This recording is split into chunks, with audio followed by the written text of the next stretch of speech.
I know. No, but it's as speedy as you can be over here.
Sorry.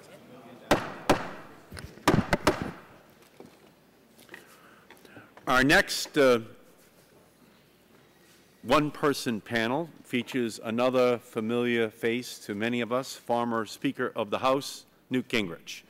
If the last panel was Back to the Future, then I guess this second panel is Back to the Future too. And the Speaker is gracing us with his presence here today. He served as Speaker from 1995 until 1999, and it is an honor for us to have you with us here today, Mr. Speaker. We welcome you, and I'll turn it to the gentleman from Michigan, if he would like to extend. We're grateful that he's here, and in the interest of time, I think we'll get started. I turn to the chairman of the full committee. I turn to the gentleman from Texas, Mr. Barton. Just simply say, since we're Back to the Future 2, where they went out to the Wild West, your bill would give us a carbon footprint equivalent to 1875, which is about when that movie was. So we appreciate our speaker being here. That's your introduction, Speaker Gingrich. We look forward to hearing from your testimony here today. Whenever you're comfortable, please begin. Well, let me thank you, Mr. Chairman, and I appreciate the sheer endurance that you and the members of this committee have shown so far. Make sure that microphone is on. I'm sorry, it should be on. Is it not on? Is the light on? Yeah, the green light's on, so this should be all right. Okay. I just want to thank you and commend you for the endurance that you all have shown so far. Can we say, Mr. Speaker, today. there are 21 witnesses after you, if you were to get a sense of the place we are in the hearing today. And I want to ask permission for my written testimony to be placed in the record. Without objection, in its entirety, it will be included in the record. To meet Greg Walden's permanent question, I did begin reading the draft bill, but to be candid, I stopped around page 236, where it describes the Secretary of Energy as a jacuzzi czar under the title Portable Electric Spa. Actually, it's page 233. And at that point, I decided I had the gist of the bill and decided I would develop my testimony. Let me just say, I want to begin with, from a background, I taught environmental studies at West Georgia College, was coordinator. I participated in the Second Earth Day. I supported the clean air system that we developed for sulfuric oxide, which actually involved a very limited number of sites. In the initial application, it was 263 units at 110 plants. Later on, it was expanded to a total of 2,000 units, which the jacuzzi section alone would dwarf. And so I do think there's some substantial differences between what we did in 1990 in a bill that, as a Republican whip, I helped pass, and what you are looking at today. I want to start with two general observations, one from, I guess, my namesake, King Canute, and the other from the Polish resistance to communism, which adopted the principle of 2 + 2 = 4. Canute was asked in the Middle Ages by his staff had been telling him how powerful he was. And so he went down to the ocean and told the waves to stop. And the waves did not stop. And he turned to his staff and said, "This is a hint that I'm not as powerful as you've been saying." This bill strikes me as a remarkable inability to learn the lesson of King Canute. If you look at the housing disaster where the Congress decided 15 years ago people who couldn't afford houses should buy houses and banks should loan money to people who couldn't afford to buy houses, and then you look at the Federal Reserve, which decided that interest rates should be kept low enough to create a huge bubble on Wall Street, we don't seem to be able to learn from any of this. This bill massively expands the Department of Energy's power, gives all sorts of authority to the Secretary of Energy. Let me just quote two examples of why this is a huge mistake. The General Accounting Office said on the Future Gen project, which is very important to this country's future and very important to getting to green coal and carbon sequestration, quote, "Contrary to best practices, DOE did not base its decision to restructure Future Gen on a comprehensive analysis of factors such as the associated costs, benefits, and risk. DOE made its decision largely on the conclusion that costs for the original Future Gen had doubled and would escalate substantially. However, in its decision, DOE compared two cost estimates for the original Future Gen that were not comparable because DOE's $950 million estimate was in constant 2004 dollars and the $1.8 billion estimate of DOE's industry partners was inflated through 2017. So you end up in a situation where in the most important clean coal project of our time, the Department of Energy, which had promised in 2003 to deliver a working plant in 2008, announced in 2008 it might get to a working plant in 2016. On efficiency standards, the General Accounting Office said DOE has missed all 34 congressional deadlines, for setting energy efficiency standards for the 20 product categories with statutory deadlines that have passed. DOE's delays range from less than a year to 15 years. DOE has yet to finish 17 categories of such consumer products as kitchen ranges and ovens, dishwashers and water heaters, and such industrial equipment as distribution transformers. Lawrence Berkeley National Laboratory estimates the delays in setting standards for the 4 consumer product categories that consume the most energy, refrigerators and freezers, central air conditioners and heat pumps, water heaters and clothes washers, will cost at least $28 billion in foregone energy savings by 2030. DOE officials could not agree on the cause of delays. Now, I just want to suggest to you to take this department and give it 646 pages of additional power is an astonishing avoidance of King Canute's record. The second is that on page 362 in this bill, you in effect mandate an 83% reduction in carbon by 2050. Now, that's exactly like telling the ocean to quit moving. The idea that we're actually going to get an 83% reduction in carbon, in my judgment, is a fantasy, barring a major scientific breakthrough which legislators have zero ability to legislate. You can invest in it, you can hope for it, but to legislate it strikes me as exactly King Canute's rule. On 2 + 2 = 4, I just want to put in the record a quote from George Weigel and a quote from Orwell's 1984, both of which point out that the state can tell you 2 + 2 = 5, but it isn't true. Congressman John Dingell captured the 2 + 2 = 4 exactly right when he said earlier today, this bill is a big tax increase. And I want to make this quite clear. This bill is an energy tax. President Obama's budget makes clear it's a $646 billion energy tax. That's what he has in the budget, with an asterisk that says it will raise more than that. The press reports indicate the administration believes that energy tax would actually raise around $1.9 trillion, which for a 648-page bill means it's between $1 and $3 billion a page. Now, energy tax kills jobs, and the Vice President Gore was talking earlier about how China is improving. I just want to quote about India and China 2 things. And this is from my written testimony. India is saying no to crippling its economy, no to stunning its growth, and no to punishing its citizens. One particular member of the Indian delegation to the UN conference in Bonn said, quote, if the question is whether India will take on binding emission reduction commitments, the answer is no. He went on to say this sort of energy tax is morally wrong for India. China, too, believes emission caps are the wrong answer. The lead climate negotiator for China said the following regarding who should pay to cut emissions. Quote, as one of the developing countries, we are at the low end of the production line for the global economy. We produce products, and these products are consumed by other countries. This share of emissions should be taken by the consumers, not the producers. And in fact, what the Chinese are saying is they want us to pay for their emissions on the grounds that we buy their products, which I think is actually a pretty large amount of chutzpah.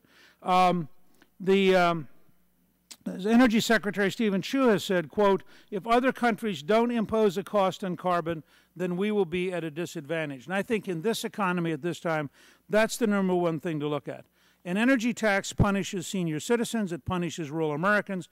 If you use electricity, it punishes you. If you use heating oil, it punishes you. If you use gasoline, it punishes you. This bill will increase your cost of living and may kill your job. The Tax Foundation estimates this bill that an energy tax could kill 965,000 jobs and reduce the economy by $138 billion a year. What's even more troubling about this bill, though, is it continues a recent tradition that Congress has adopted, and that is to move from Lincoln's government of the people, by the people, and for the people towards a government which punishes the people into behavior. I favor incentivizing the future. I am opposed to punishing the present. We did not create the transcontinental railroads by punishing stagecoaches. I could strongly support an incentivized bill to maximize new technologies and to maximize green technologies. I'd also point out that Vice President Gore's reference to 30 cents a day came from an intellectually dishonest EPA study which included a 150% increase in the number of nuclear power plants. And the EPA study itself indicated that it had been instructed by the committee staff not to, in fact, base its study on the bill. It's a footnote in the EPA study. Now, prudence suggests that we do need to consider the facts and that there are reasonable, affordable steps that might work. This committee should look at where we Americans as a country can move forward. Vice President Gore cited 3 risks we face: economic concerns, national security concerns, and the environment. I would add a 4th risk, which is the threat of big government, big bureaucracy, big deficits, and political manipulation. And I'd be glad to engage in a dialogue on how we can meet these threats, because I think we do need a serious dialogue. You know, at Vice President Gore's request, I made a commercial with Speaker Pelosi. We said that we would address climate change, that we needed cleaner energy sources, and that we needed a lot of innovation. I can accept all 3 of those. But a dialogue ought to be both ways. It ought to be not an automatic agreement or a salute, but rather a genuine conversation. Vice President Gore made some startling and in some cases I think deeply misleading assertions. He cited Bernie Madoff and described bad information and talked about massive fraud. But in fact, I think that it's very important to look in detail at his own testimony. He said, for example, the rate, this is a quote, the rate of new discoveries is falling for energy. That's factually not true. In the last 3 years, we have found 100 years of natural gas in the United States, because we now have new technology drilling at 8,000 feet, and we have literally found 100 years of natural gas in the last 3 years. In Brazil, they found 3 fields, the Tupi field alone in 2007, a second field recently, and just in January, an Exxon Hess consortium found a 3rd field. Brazilian reserves have gone from 10 billion barrels to 100 billion, but of course that's an offshore Atlantic Ocean field, which is up until last October illegal to look for in this country. The Bakken field in North Dakota and Montana has jumped from a 1995 U.S. Geological Survey estimate of 151 million barrels. In April of 2008, they raised it by 2,500%. They now believe there are between 3 and 4 billion barrels of oil in the Bakken field. What Vice President Gore does not tell you is that having supported the government stopping the exploration for oil, having supported the government stopping the development of shale oil in Colorado, having supported the reduction in the use of coal where we have 27% of the world reserves, we're then told that these government-imposed shortages prove we have no resources. That's fundamentally not true. And yet the Obama budget proposes to raise taxes on oil and natural gas development at exactly the time this economy needs more development and more jobs. On the facts of climate change, we need a national inquiry. And let me be quite clear in the spirit of the commercial I did with Speaker Pelosi at Vice President Gore's request. I want to invite Vice President Gore to join in a nonpartisan inquiry. And I'd love to have this committee agree to help sponsor it so that every high school and college campus this coming October could have a discussion about the facts. For example, Vice President Gore in his testimony talked about the likelihood of a 20-foot rise in sea level. Let me say, if we had a catastrophic 20-foot rise in sea level, that would be bad. I'm happy to stipulate that would be bad. However, even the Intergovernmental Panel on Climate Change said the probable maximum is between 7 and 23 inches over the next 100 years. Now, 7 to 23 inches over 100 years is radically different than 20 feet. But let me go a couple stages further. A recent report on Greenland, this is from the American Geophysical Union, a report said the following, quote, "So much for Greenland ice's Armageddon." And this is a quote within that. "It has come to an end," glaciologist Tavi Murray of Swansea University in the United Kingdom said during a session at the meeting, quote, "There seems to have been a synchronous switch off of the speed up," she said. "Nearly everywhere around southeast Greenland, outlet glacier flows have returned to the levels of 2000. That is from January of this year. On the question of whether or not Antarctic ice is in fact shrinking, let me just quote from the Australians who said, slightly longer, "Antarctica has 80% of the Earth's ice 90% of the Earth's ice and 80% of its fresh water.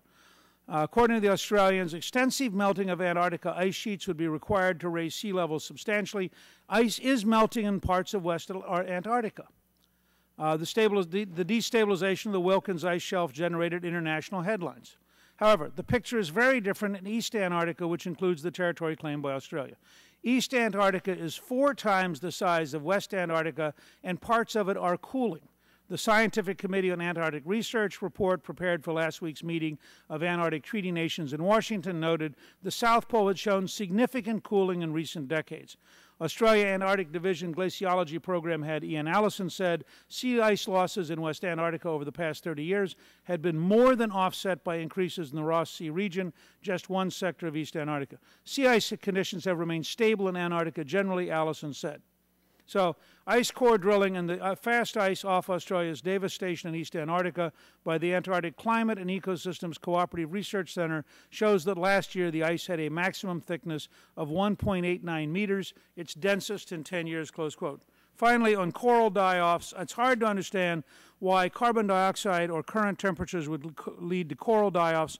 Coral was very abundant in earlier eras when the Earth's temperature was as much as 10 to 15 degrees warmer, and atmospheric CO2 was 2 to 7 times higher. I'm an amateur paleontologist.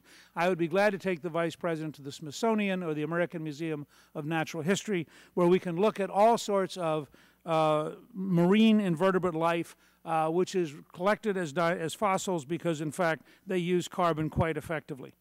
All I'm suggesting is that there is a sufficient debate over facts, not over theories, over facts, that would be very useful to have an inquiry on every college and high school campus, allow everyone to present their evidence and discuss, in a way, a genuine dialogue about this. But while I think there is no evidence that we need to rush to a massive energy tax increase or a massive increase in government, there are many steps we could take that are reasonable and that are legitimate. I suggest 38 of them in my testimony. I'm just going to mention a couple quickly here.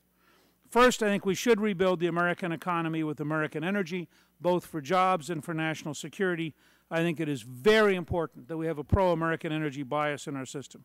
Second, I do think that green coal and carbon sequestration is the most important single breakthrough we can make, because the objective fact is China is adding 1 coal-burning plant a week.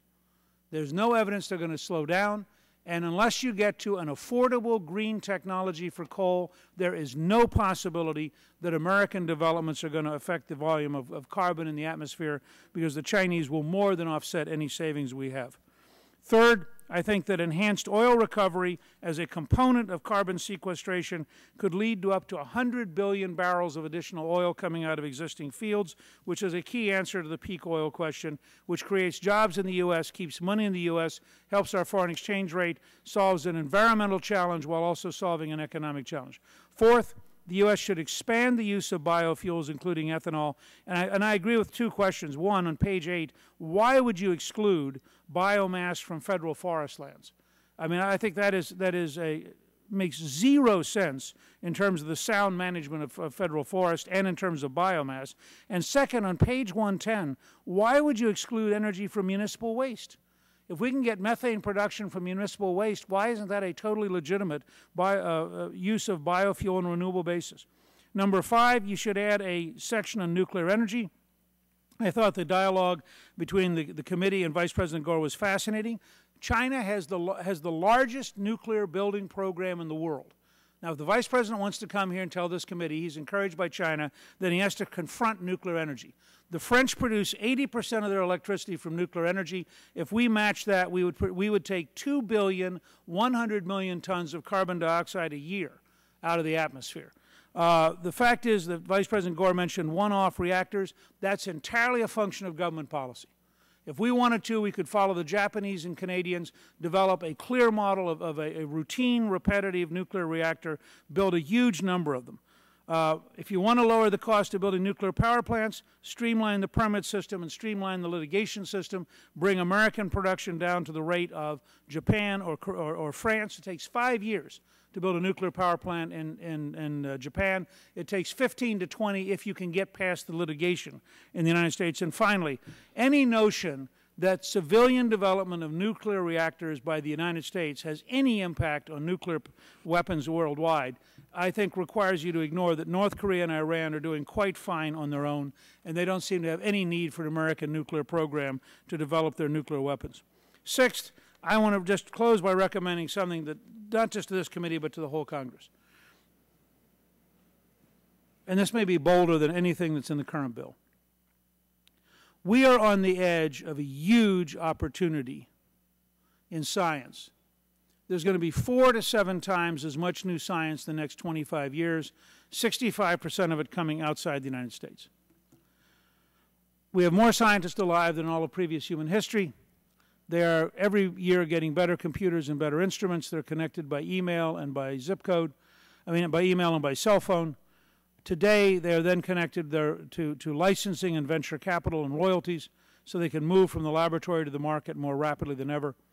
We recently had an Alzheimer's study group report that you know fully well about, Chairman Markey, where we proposed a very bold fundamental change in the Budget Act to go from an accountant-designed science budget to ask the scientific community the optimum they could invest. There is no zone other than health where it would be more appropriate than in the field of energy and the environment to fundamentally reshape how we invest in science and to set as a goal very radical, dramatic breakthroughs to get affordable, reproducible, and scalable breakthroughs in energy, which I think are possible. I do think that part of this bill is moving in the right direction.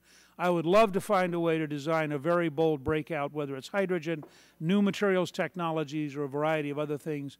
I think they could be there, but I would just close by urging you, don't mandate beyond the technology. When we passed the Act in 1990, we actually knew the technology existed for sulfuric acid to be dealt with.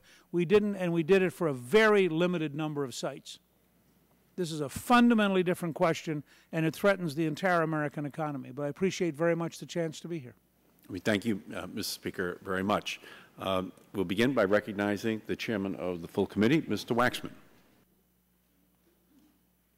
Thank you very much, Mr. Chairman, for recognizing me first so I could attend to some other business. Mr. Gingrich, as I hear what you're saying is it can't be done, it costs too much, there's really not that great a threat anyway, and we don't want to rush out and spend government money and have government programs in a large government. But it was interesting, your proposals were rebuild the American economy with greener energy. I assume that's going to cost somebody some money. Green coal and carbon sequestration. Of course we need it. It's going to cost some money. Enhanced oil recovery, expand biofuels, nuclear energy. We ought to ask the scientists how much money they want. I don't disagree with those ideas, but I don't know how you do it without spending some money. And quite frankly, I'd rather give the marketplace some incentives to get some of these results than to have government funds attempt to do it, because I think the free economic system that we have is the best way to get results. But as I look at your basic core argument, it's going to cost too much. And in fact, you said it's going to be a glorified $1 to $2 trillion new energy tax. Will cost households over $3,000 a year. Is that right? Is that your position? Well, those are the numbers I've seen. Okay. Well, those are numbers that have been cited, and the problem with these numbers is they're simply not true.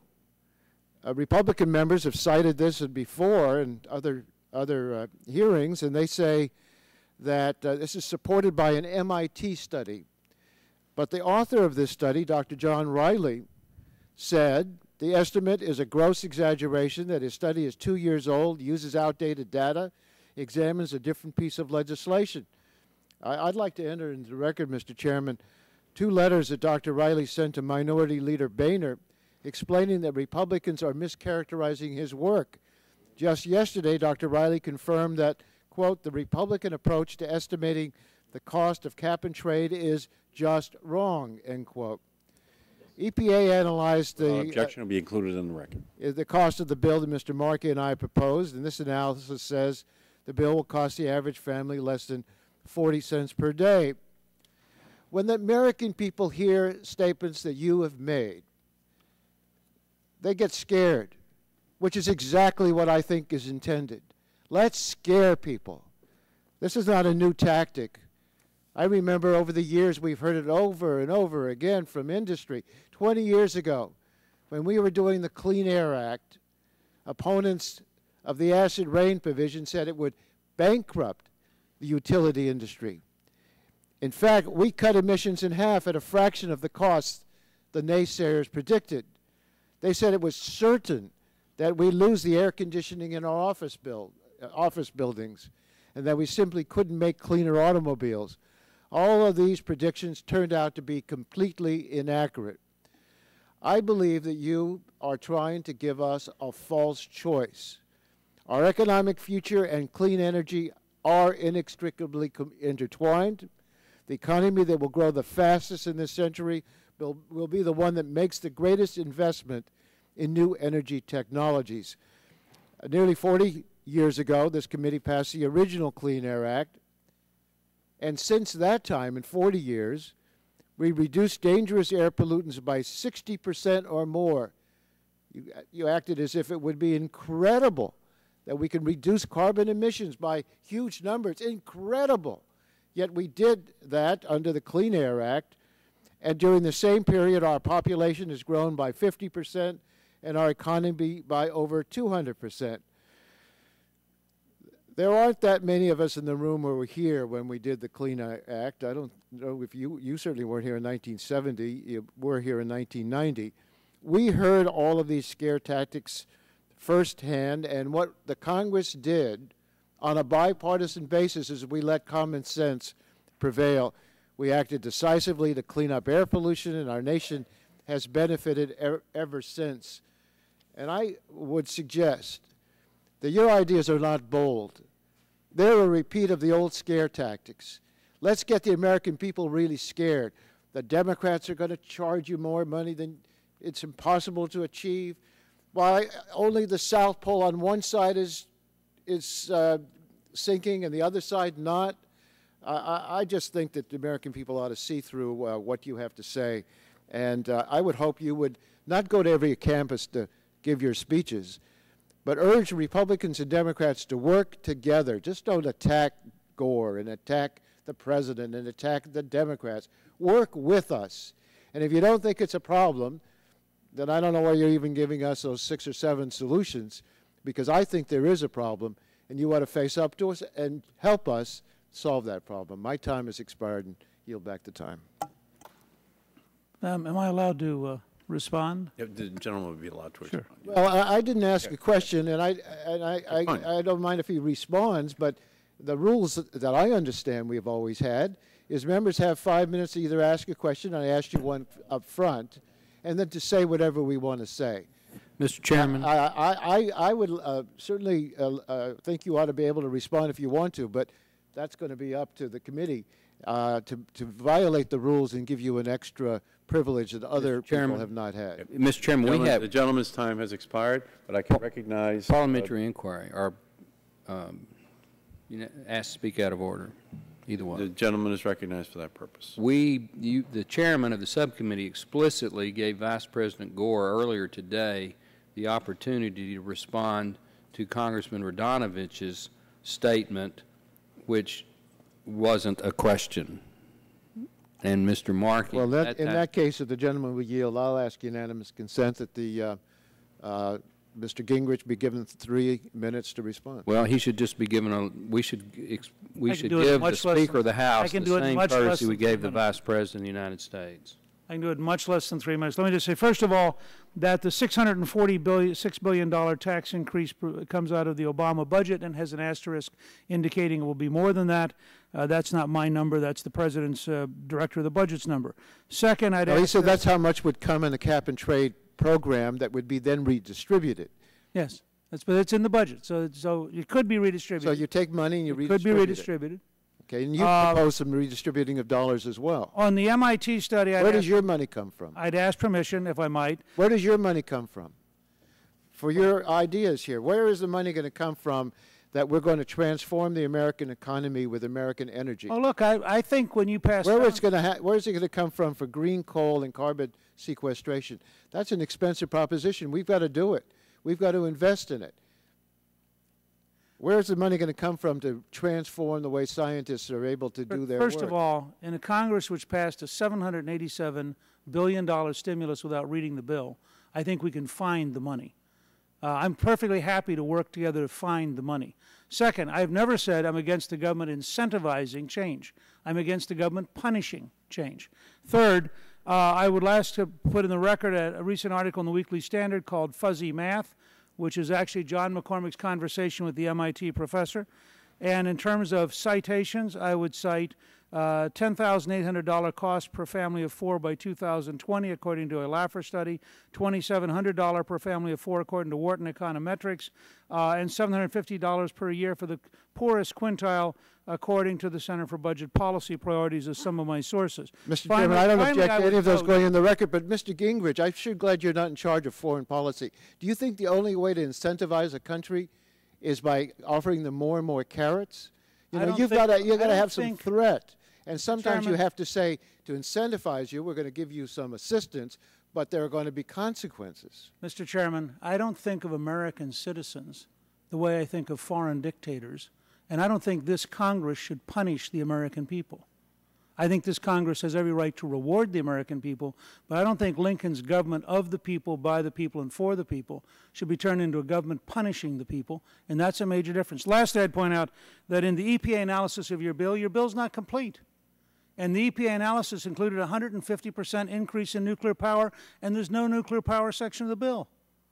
So I'd be perfectly happy to talk to you in more detail when the bill's complete. I'd be glad to come back and testify if the bill gets completed. But this is an incomplete bill, and the EPA analysis had certain assumptions that don't relate to the bill. But I'm always delighted to be here with the chairman. Gentleman's time has expired. The chair recognizes the gentleman from Texas, Mr. Barton. Thank you. Thank you, Mr. Chairman. Just want to put into the record this famous MIT study is based between 2015 and 2050. There'd be an annual, which means every year, average of $366 billion in revenues. You take that number, you divide by the number of households in America, which MIT estimates to be 117 million, and lo and behold, that equals $3,128 per household. Now, you can redistribute it, you can play with the numbers, you can go up on your allowances, down on your allowances, but the fact remains, if we put anything close to what we think Mr. Markey and Mr. Waxman are going to put on the table in terms of a cap-and-trade system, it's going to raise huge amounts of money, billions and billions of dollars every year, and somebody's going to pay for it, and that somebody is the American taxpayer and the American consumer. That's number one. Number two, when Mr. Waxman asked about how you do the research and how you pay for carbon sequestration, he well knows that Mr. Boucher and myself and other members of the committee have a bill that assesses a very small fee, a per mil fee, per megawatt or megawatt of electricity produced, where the industry itself pays for the fund that develops the sequestration technology for carbon capture or conversion and sequestration. That bill is part of the 648-page draft. The Boucher proposal that I support and many Republicans support is in this draft bill. What is not in this draft bill is the actual allowance scheme and who gets free allowances and who has to pay for allowances. That is not in this bill. And there may be good reasons why it's not in the bill, but it's not in the bill. Now, my question to you, Mr. Speaker, the draft bill has a renewable electricity portfolio standard called RES, but it does not include nuclear power. It does not include clean coal technology. The Republican alternative will have a clean energy standard which will include both nuclear and clean coal technology. Which of those two definitions, if any, do you support? Well, obviously, I would support including clean coal technology and nuclear power. But let me point out, in terms of one of the things that the chairman asked me a minute ago, if you simply pass regulatory and litigation reform for nuclear power, I suspect you get a dramatic increase in nuclear power investment at no cost to the federal government. It would be very interesting for the committee to hold a hearing and invite in the nuclear power industry and say, if we wanted to have a robust nuclear power industry with no federal investment, what changes would we need to get to a clean, simple, guaranteed approach that allowed companies to go out and actually build a nuclear power plant? And I think you'd be startled at how many nuclear power plants you could build if they weren't faced with massive litigation, continuous regulation, and an increasingly difficult to deal with Nuclear Regulatory Commission, which in effect has virtually guaranteed that it is too expensive to build the very plant here that is routinely built in either France or Japan. Okay. My last question, Mr. Speaker. I think we have pointed out repeatedly the problems with the cap-and-trade system. The fact that it doesn't work, it hasn't worked in Europe, it's going to be hugely expensive, it's going to cost lots of money, it's going to cost millions of American jobs. The Republican alternative does away with cap and trade and puts in its place an efficiency or performance standard similar to what we put in the Clean Air Act amendments in 1990. We use the existing, the best available technology as the standard and then give an incentive for plants. If they develop better technology, they then get a accelerated depreciation on their tax returns. I know you haven't had a chance to look at the Republican alternative, but does that sound like something that would be better in your view than a cap-and-trade program that simply doesn't work?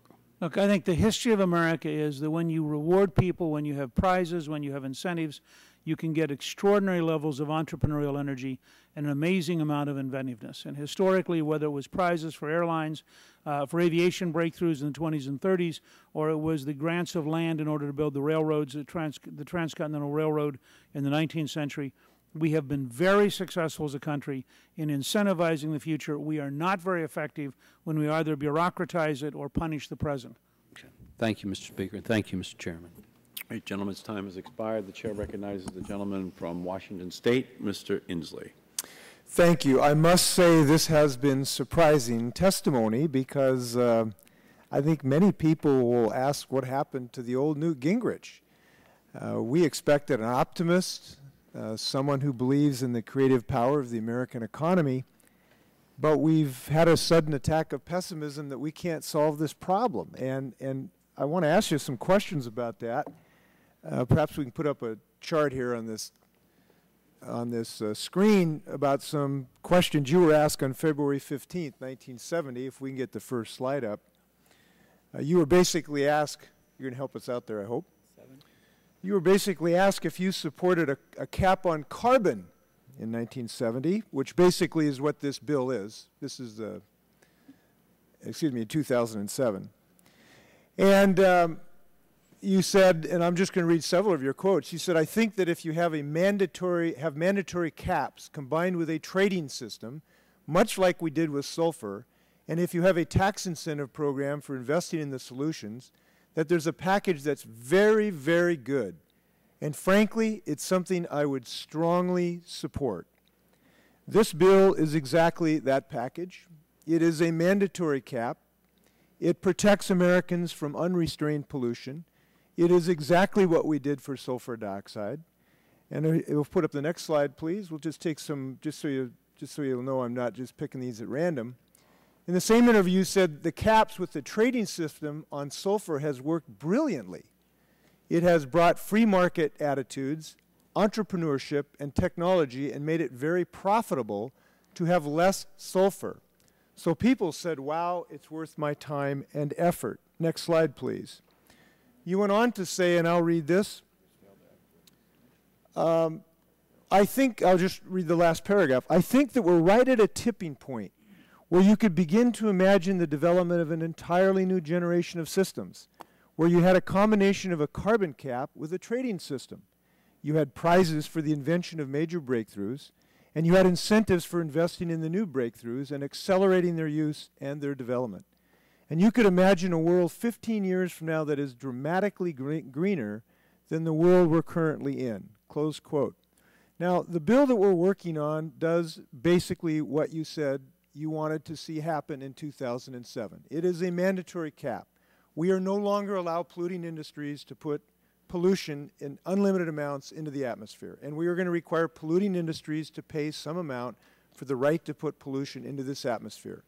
We will use a trading system to have the most efficient as the market will determine allocation of that scarce resource. We will have investment in these technologies of the ones that you alluded to. We have incentives in this bill, tax and otherwise, just as you alluded to in 2007. So I'm trying to figure out why this massive change in your position. And I asked myself, well, is it because we found out that this program would be more expensive than we thought? Well, I know that's not the situation. I'm holding a letter of April 14th from Dr. John Riley of MIT, who is the author of this report being quoted by Republicans trying to scare Americans thinking this is going to destroy the economy. And what he said is, quote, "Dear Representative Boehner, I write to correct an estimate I sent on April 13th to counter what we feel is a misrepresentation of our work by the National Republican Congressional Committee." Continuing, "A correct estimate of that cost, as opposed to auction revenue for the average household just in 2015, is about $80 per family, or $65 if more appropriately stated in present value terms, discounted at an annual 4% rate," close quote. That is 18 cents per day. The Republican Party, unfortunately, is trying to tell people that the continued climate that we have here is too expensive at 18 cents a day. I don't believe that's too expensive.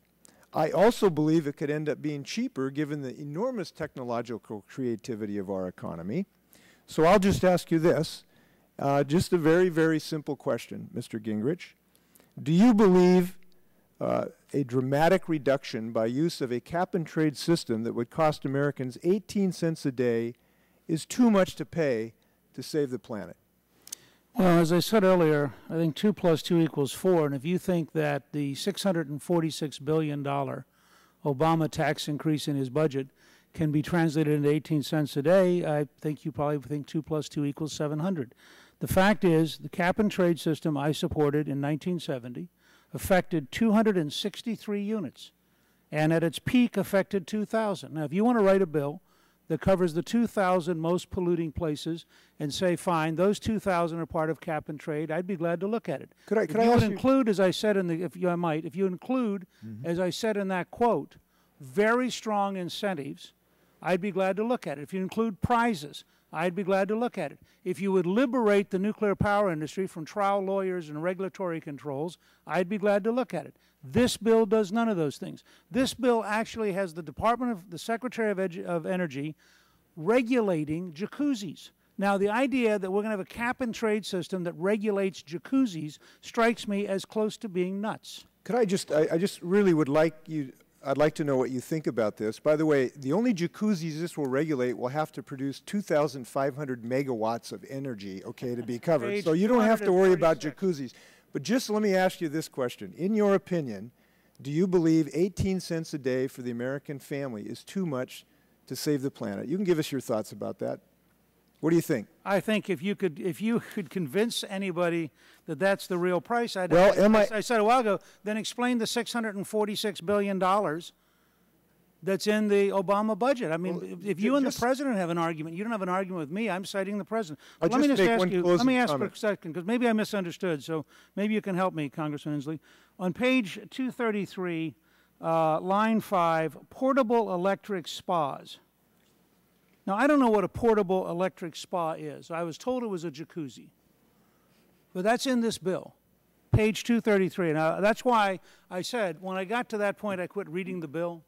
We will give you a hot spa that is energy efficient. I hope that doesn't offend you. My point is that the economists who are testifying in this committee, including the one called by the Republicans yesterday, said there would be a minimal cost of this. One yesterday, Dr. Jay Apt, former U.S. astronaut, told us that it won't cost us any more than than compliance with the Clean Air Act. He said that was well worth the cost. Thank you very much. Thank you. Great. Gentleman's time has expired. The chair recognizes the gentleman from Michigan.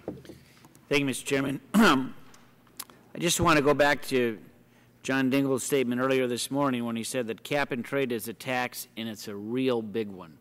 And the EU screwed this thing up twice, to put it in his words. Mr. Speaker, it is good to have you back, and I'm one that believes that we can, in fact, reduce emissions and deal with the issue in a major way. And you and I were both in the Congress with Mr. Barton, Mr. Markey, certainly Mr. Dingell. We took this issue up back in the 90s called the BTU tax. A lot of us labeled it the big-time unemployment. And we knew at the time that the Senate was never going to take that bill up.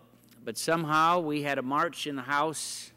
The Republicans were in the minority, and that BTU tax did pass 219 to 213. And the Senate, to their word, never took the bill up. As we look at the landscape today, with the Senate failing to take up the Warner-Lieberman bill last year, failing to get 60 votes, with another 12 that said that they would have voted against it had it made it to cloture. When we look at the vote earlier this month in April, where the Senate voted almost by a 2-to-1 margin, including my two senators, Evan Bayh, a number of others in the Midwest region, the Rust Belt, who again said it should not be part of reconciliation as part of the budget, thus requiring 60 votes instead of 50, they said no. I mean, as we try to work together on a bill, to me it's quite apparent that even if the House passes a cap-and-trade tax, as Mr. Dingell called it, it is not going to fly in the Senate. So why don't we work together on a number of things that, in fact, can bring us together? Things like a renewable portfolio standard to include non-carbon emissions as part of that.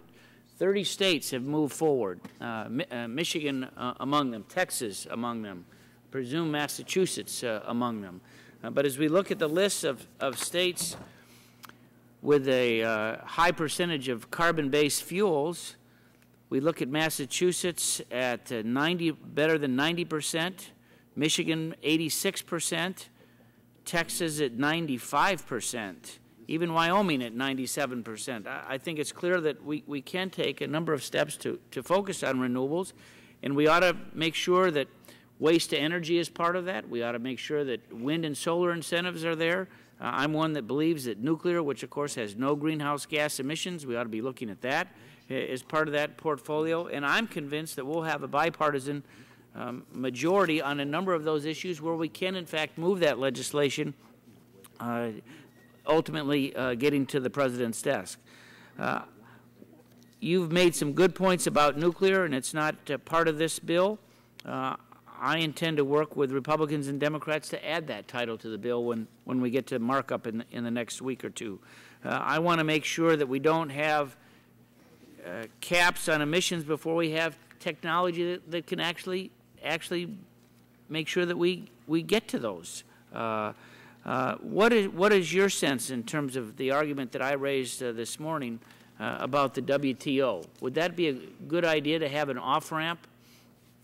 Well, I think that people have to recognize the very grave danger that this bill is going to kill jobs in the United States, and that the bill is not going to have any automatic effect on other countries except to export factories and export work. I do want to recognize that the distinguished chairman and my very dear friend has come in, and it's a great honor to be with him.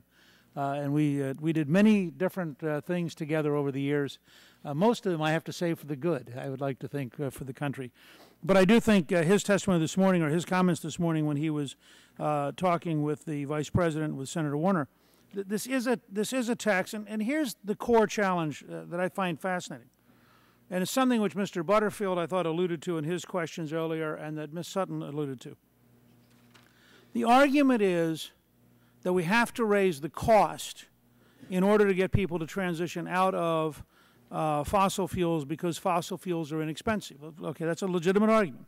However, when you raise the cost, you're raising the cost. And then people say, but there's not really a higher cost when we raise the cost, because somehow magically we're going to get to a promised land where it will be a lower cost after the higher cost.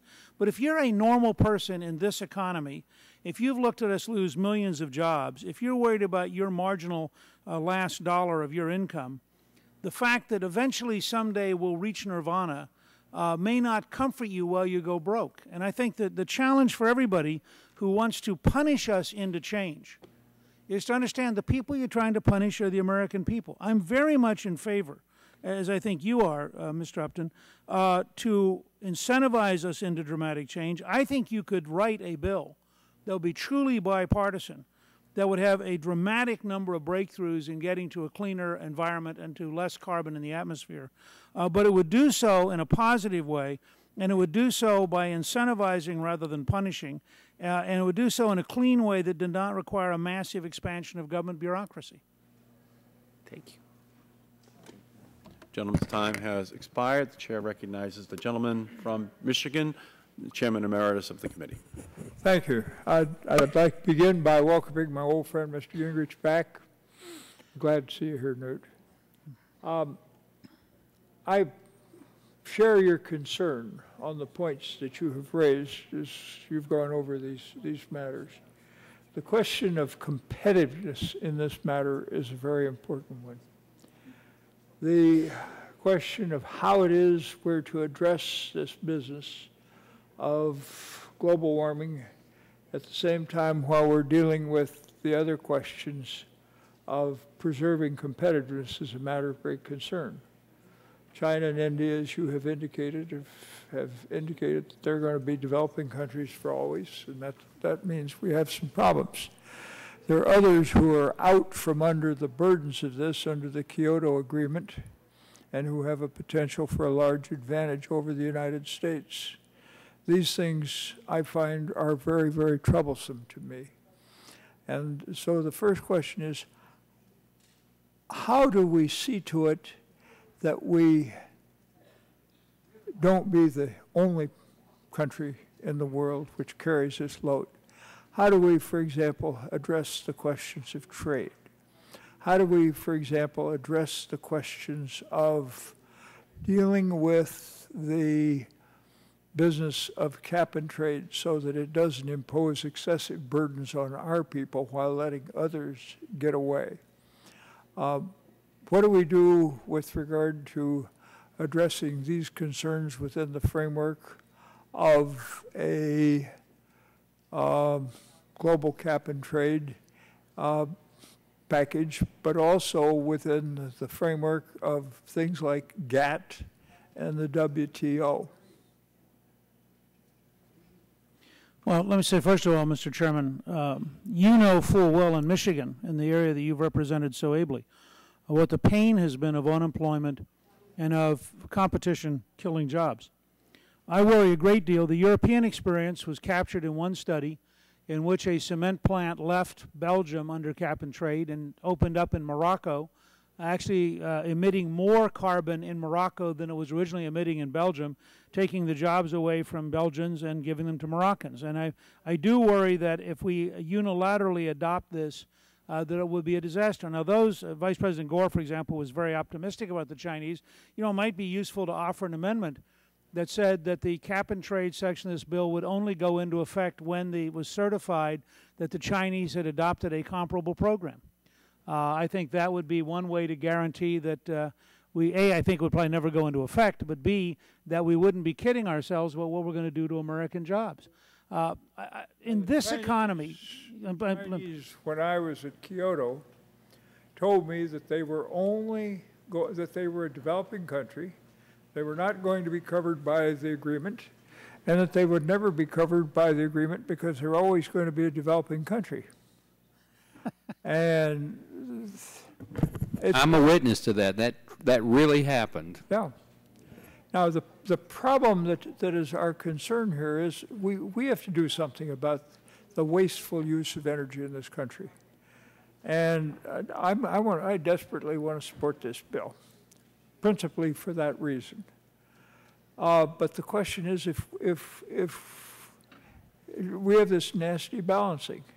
On the one hand, we've got to deal with the question of how we make other countries comply and cooperate, how we at the same time achieve the efficiencies that we've got to do, how we force other countries to comply, and how we don't wind up with a huge mess and a loss of jobs on our own hands. Look, I think you're putting your finger on the heart of the challenge of this bill. Let me just say, I believe you could write a bill that liberated the nuclear power energy industry and allowed us to move towards dramatically more nuclear, which would take a great deal of carbon out of the atmosphere.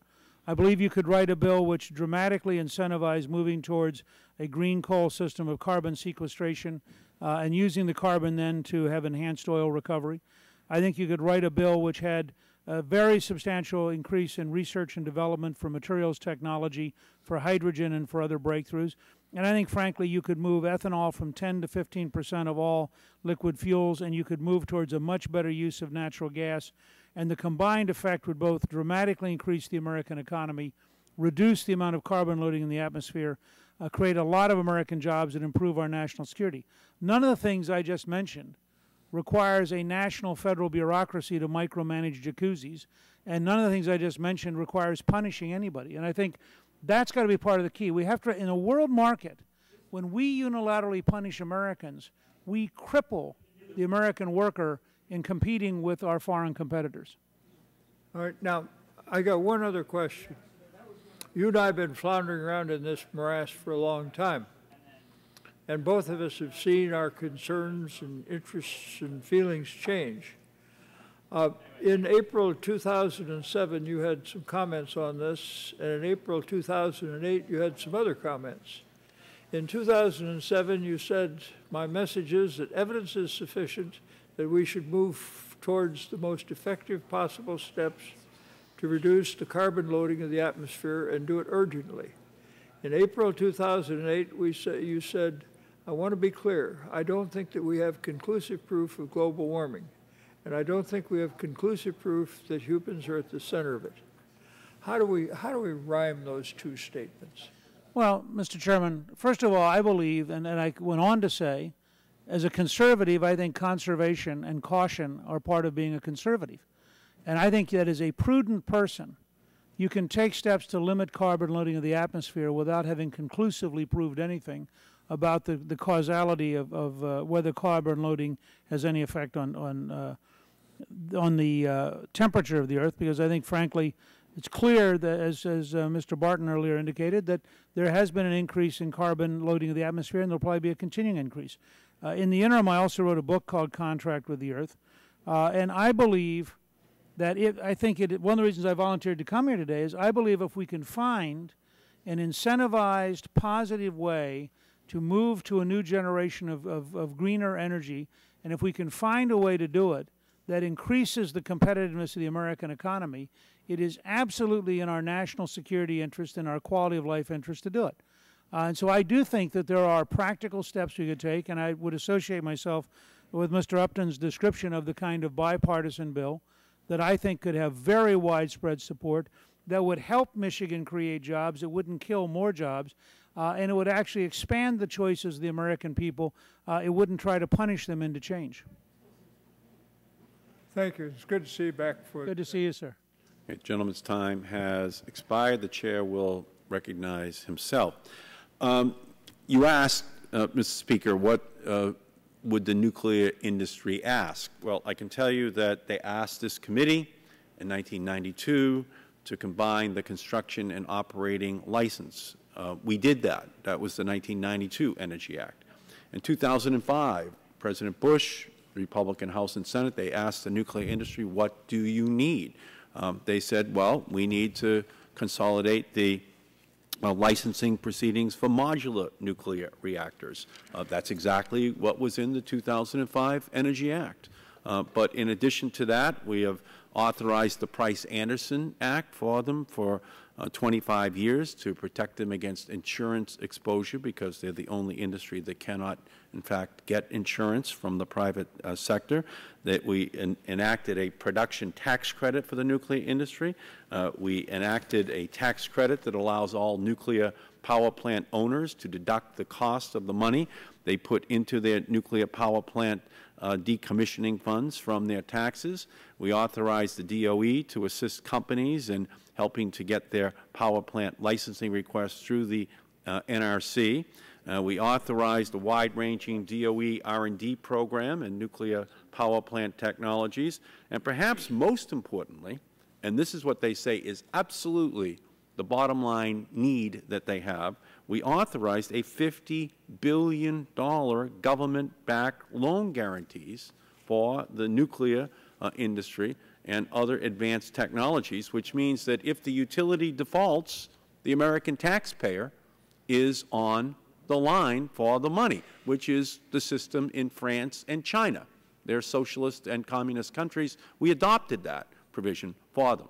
However, there's no question that even with all that said and done, that if there's a cap-and-trade system put in place and a low-carbon economy is created, that that would be the best marketplace incentive for the utility industry to move back towards the nuclear industry, because then a premium would be placed upon this. So the marketplace is the best place for them, although they have been dependent upon government support for the last 50 years, and they've only intensified in their requests over the last 3 or 4 years, which has been met by the Congress. So that's just the reality of the nuclear industry. It will do better in a cap-and-trade system. Second, on your point about the 34 times that the Department of Energy missed their deadlines for appliance efficiency, that is accurate. They did. I know that because I requested the GAO report on that issue. I know and have a concern about it because they missed the deadline required in my appliance efficiency law.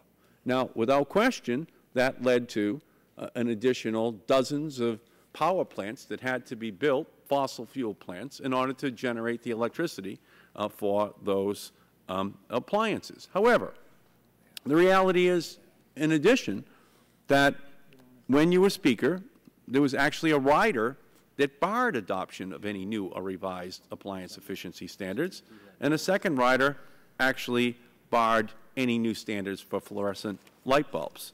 So to bring this up to the jacuzzi amendment or the hot tub amendment, that provision is inside of the appliance efficiency standards that we are going to require. Now, of all of the things that we would want to have high energy efficiency, it would be, I would think, jacuzzis. I mean, there is a discretionary purchase in the American economy. And all we're saying there is, like light bulbs or refrigerators or stoves, that there should be high standards for energy efficiency in the manufacture of jacuzzis and hot tubs. It's just part of what you were criticizing in the very beginning in terms of the Department of Energy not meeting high energy efficiency standards. And by the way, the standard that we included is the industry consensus standard, and a standard they say they believe all industry participants can meet. And I would just add this one other thing, which is that beginning in 1995, there was a rider attached to every transportation bill which banned the Department of Transportation from improving the fuel economy standards of the vehicles which we drive. So in the same way that not having high standards for appliances led to more fossil fuel electrical generating plants having to be built, sending more CO2 up into the atmosphere, so too did delaying the improvement in the fuel economy standards lead to more imported oil, yes, but ultimately delayed the point in time in which the auto industry would have to meet the innovation test that the rest of the world was applying to our auto industry. So I just point all those things out just to let you know that in the confines of this bill, the nuclear industry is a huge beneficiary. The appliance and other industries will be dealt with in a way that I think matches the kind of prize that they should be receiving for innovation. But it's just creating this work smarter, not harder economy that depends upon innovation rather than the importation or the burning of domestic fossil fuels unnecessarily, although where it's necessary, we obviously need it to continue. So that's the only point I would make to you, Mr. Speaker. These are the things that I have been working on my entire career, and in a lot of ways, this bill that we are now debating makes it possible for us to move to the innovation economy. It makes it possible for us to move forwards to now deal with the reality that we only have 3% of the world's oil reserves while consuming 25% of it, which is an unsustainable long-term profile for our country. Just two quick comments. You have shown great fortitude today and great patience. Two comments. One, on the question of reserves, I would just cite back what I had said earlier. When you realize the U.S. Geological Survey just increased the Bakken reserve by 2,500% to between 3 and 4 billion barrels from what had been a very small reserve, and you realize that the Brazilians went in the last few years from 10 billion to 100 billion because they barrels of reserve because they actually permitted looking for oil. I think, and we literally have gotten 100 years supply of natural gas discovered in the last 3 years. I think that the reserve issue is actually not valid, but is a function of bad government policy. And I just would say, I can't imagine a much better way to close the difference between being liberal and conservative in America than whether or not one could allow consumers to actually evaluate jacuzzis or whether we needed a federal department of jacuzzi regulation. I think it's a perfect contrast in our two approaches, and I have great respect for you and what you're trying to do, but I do think it is a pretty dramatic difference in our view of how America should operate. Well, I thank you, Mr. Speaker, but again, I'm only referring back to your own criticism of the Department of Energy. And by the way, that was the Bush Department of Energy that missed all 34 deadlines for I would say that the mismanagement, for example, of nuclear waste, cleanup processes has been an ongoing Department of Energy problem across several administrations. And I have limited faith in the ability of federal bureaucracies to operate with agility and alacrity. And I appreciate that, Mr. Speaker, but the reality is that the Future Gen project that you talked about and are critical of the Department of Energy decision to walk away from was a decision made by the Bush Department of Energy in 2000. I agree with you, and I'm happy to be bipartisan in my criticism. Just so you know, we put $3 billion into the stimulus bill for carbon capture and sequestration. We have already $10 billion built into this bill for carbon capture and sequestration, research, development, and demonstration projects. The fundamental flaw, to be honest with you, with the